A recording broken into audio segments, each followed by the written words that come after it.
오늘 우리가 함께 깊게 파헤쳐 볼 주제는요. 지금 한국 청소년들 사이에서 정말 무서운 속도로 번지고 있는 보이지 않는 위기, 바로 약물 문제입니다. 자, 바로 본론으로 들어가죠. 이 숫자 3배. 이게 대체 뭘 의미하는 숫자일까요?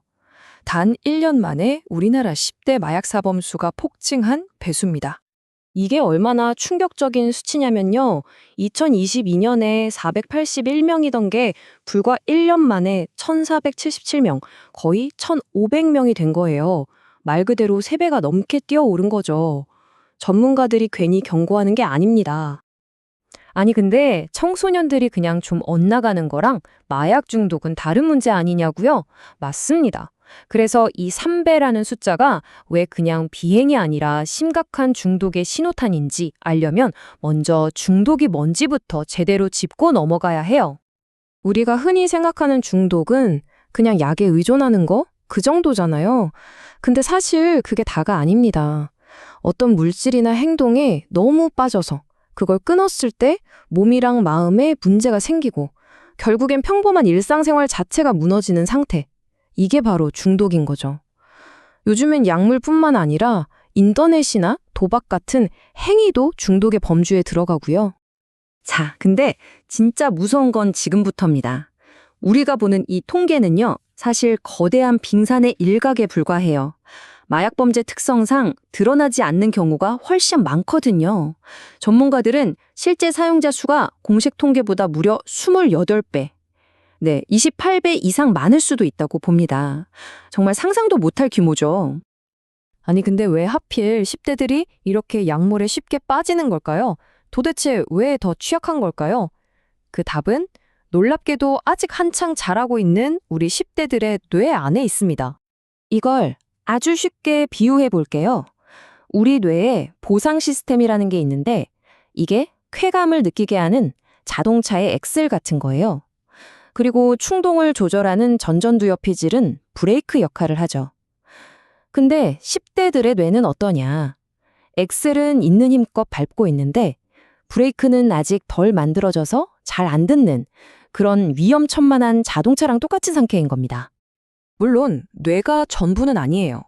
여기에 몇 가지 변수가 더해지면 상황은 훨씬 더 복잡해집니다. 예를 들어 어떤 사람은 유전적으로 특정 약물에 더 민감할 수 있고요.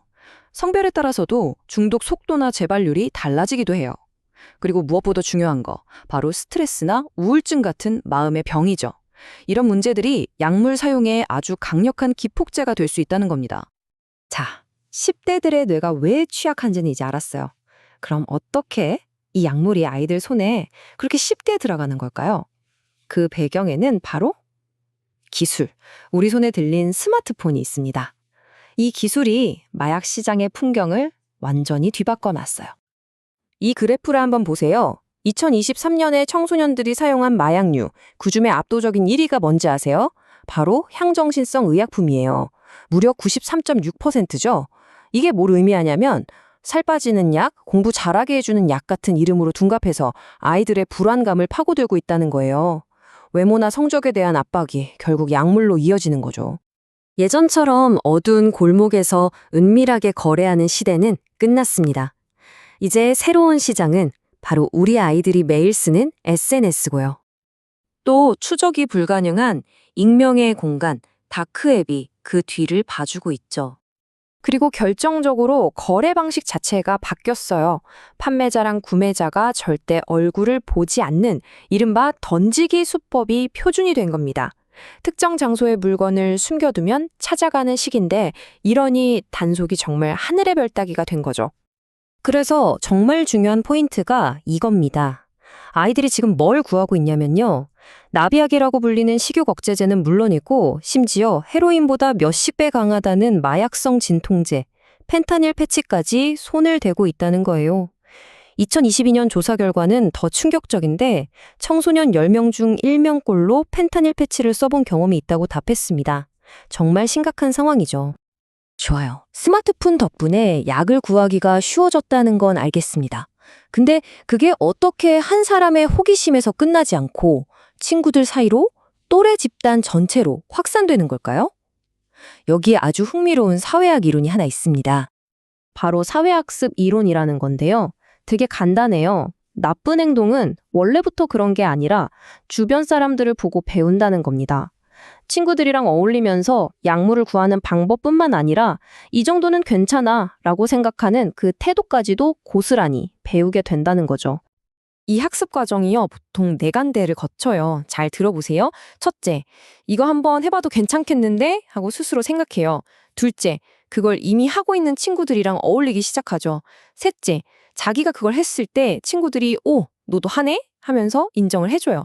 마지막 넷째, 자기가 멋있다고 생각하는 친구의 행동을 그대로 따라하게 되는 겁니다. 정말 자연스럽게 물드는 거죠. 바로 이 사회학습 이론 때문에 10대 시절의 약물 경험이 정말 치명적인 겁니다. 한 연구 결과가 이걸 명확하게 보여주는데요. 약물을 처음 접한 나이가 어리면 어릴수록 나중에 심각한 중독이나 다른 정신질환으로 이어질 확률이 말 그대로 기하급수적으로 치솟는다고 합니다. 자, 이제 정말 마지막 핵심입니다. 왜 우리가 이 청소년 약물 문제를 이렇게까지 심각하게 다뤄야 할까요? 그건요, 이게 절대로 약물 사용 하나로 끝나지 않기 때문입니다. 청소년의 약물 사용은요, 끔찍한 연쇄 반응을 일으키는 첫 번째 도미노 조각 같아요. 이게 한번 무너지면 성폭행, 성매매, 협박, 갈취 같은 훨씬 더 심각한 범죄들이 줄줄이 따라오게 됩니다. 더 비극적인 건 이 과정에서 아이들이 가해자가 되기도 하고 동시에 피해자가 되기도 하면서 헤어나올 수 없는 악순환의 굴레에 빠져버린다는 겁니다. 정리해볼까요? 오늘 우리가 본 건 결국 3가지의 충돌입니다. 충동을 조절하기 힘든 10대의 뇌라는 생물학적인 문제, 스마트폰으로 너무나 쉽게 약을 구할 수 있게 된 기술적인 환경, 그리고 친구 따라 강남 가는 자연스러운 또래 문화라는 사회적인 요인. 이 3가지가 만나서 그야말로 퍼펙트 스톰, 거대한 폭풍을 만들어내고 있는 겁니다. 우리 한 세대 전체를 집어삼킬 수도 있는 그런 폭풍을요. 이 모든 이야기는 결국 우리 모두에게 하나의 무거운 질문을 던집니다.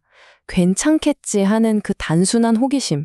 그 끝은 과연 어디일까요?